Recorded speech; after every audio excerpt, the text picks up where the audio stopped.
So right off the bat, the styling of the 370Z, classic JDM awesomeness. Very aggressive front end. It is looking a little dated with the styling and with these lights. They're all faded out, being a 2009. But overall, the car looks pretty darn awesome if you ask me. It does have these very great looking 19-inch wheels, and it has a staggered setup. So at the front, it's a 19-inch wheel, but it's a 245 40 R19. And then the wheels on the back are actually a bit bigger. So it's a 255 45 19. So it is a staggered setup, slightly. But the car overall, just look at the profile. Typical JDM goodness. And this one, as you can see, has got this giant wing added to it. I do like a little bit of a wing, but I feel like this one is a little bit too big. And this car is way loud. I'll let you hear it in just a second, but it has a Stillen exhaust. And this car stock came with 332 horsepower, and the torque figure I will put on the screen because I do not remember it off the top of my head. But the car is aggressive, it sounds loud, it looks good.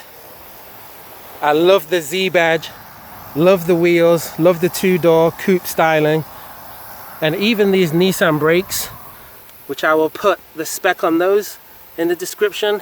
They look pretty awesome sticking out from the wheel. And as you can see, the brake is actually so big, they had to style the wheel to go around the brake caliper, which I think is quite nice. Let's go ahead and take a look and see what's lurking under the hood. All right, so as I said, this is not a stock setup. As I said, it's got a Stillen exhaust, and that's pretty common to actually put on these 370Zs. And as you can see, the owner of this car has gone aftermarket on the air intakes, which I must say looks awesome under the hood. You can see that it's got the tower strip brace to stiffen up the front, and you've got all these extra added goodies that makes the car look good and probably perform a lot better. I will put the car's 0 to 60, quarter mile time, all of that good stuff on the screen. But what I really want to do, instead of just babbling on about the car, is go ahead and drive it. But before we drive it, let's go ahead and take a look at the interior. So it does come with leather seats. This is the automatic, which it would have been nice to have the manual. But as I always say, beggars can't be choosers. Storage space is minimal, almost nothing. Here in the back, you can see in the hatch, you get some good storage space. I'll put how much storage space you get. And you've got more bracing to stiffen up the handling in this car. Storage space in the glove compartment is also minimal. And everything in here definitely looks dated, but you have to admit that the car looks awesome. Very sporty. I love these large paddle shifters too. And you get these gauges on top of the dash, which also give it classical JDM styling. And before we take off in this car, let's go ahead and get an exhaust clip so you can hear how this thing sounds.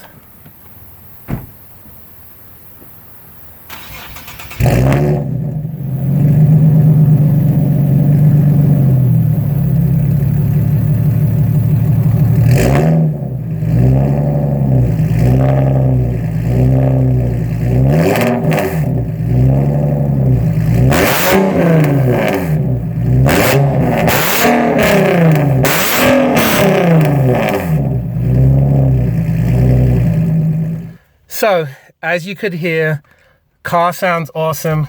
Let's go ahead and start it up again. You can hear it from the inside. Let me give it a couple more revs so you can hear what it sounds like on the inside. Window down a little bit. So loud. So loud. stereo system, as you can see, is clearly dated. You do have your oil gauges here, battery gauge, time, which I do love the look of that. But as I said, let's go ahead and take this thing for a spin. So I'm going to slow down. I'm about to get on the highway. In the name of science, let's give it some welly. Woo!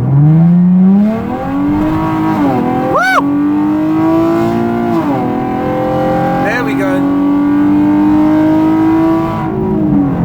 Oh, I love it. I do love it. So, when you go full throttle, the car does sound awesome. When you go in partial throttle, the car does not sound that good. But when you go full throttle, it sounds really good. I do wish that I could test drive this car in a manual, but unfortunately they only had an automatic for me to test. But it's still not disappointing. But the car is so loud that I feel like when I get on the throttle, I'm attracting so much attention. It's ridiculous.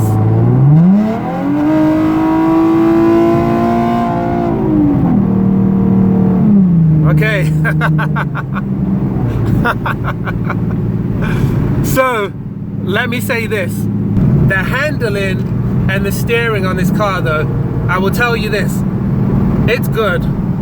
It might not be Mazda Miata good, but it's still sports car feeling. It still feels really nice.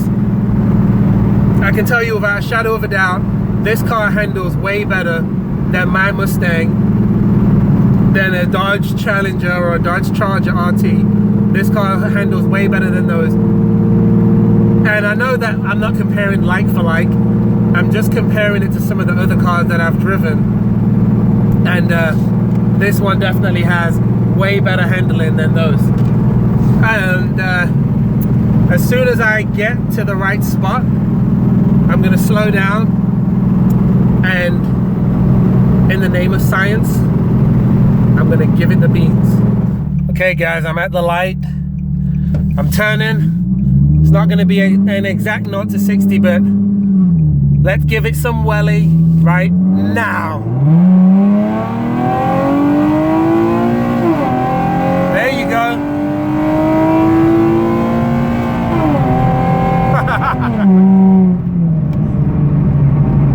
Woo! It's still fun. It's not Mustang GT fast. It's not Scat Pack Challenger fast or Camaro SS fast.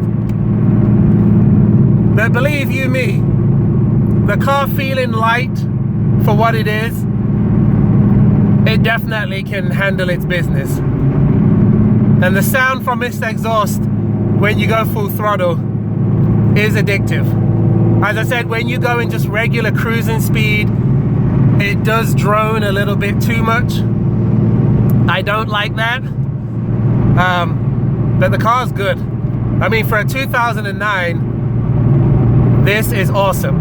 And I really wanted to review a 370Z before the new 400, Nissan 400Z or whatever they're gonna call it. I really wanted to review this before that comes out, so I can do a fair comparison between the two of them.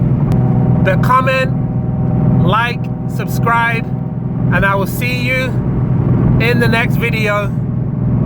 Let's do one more in the name of science.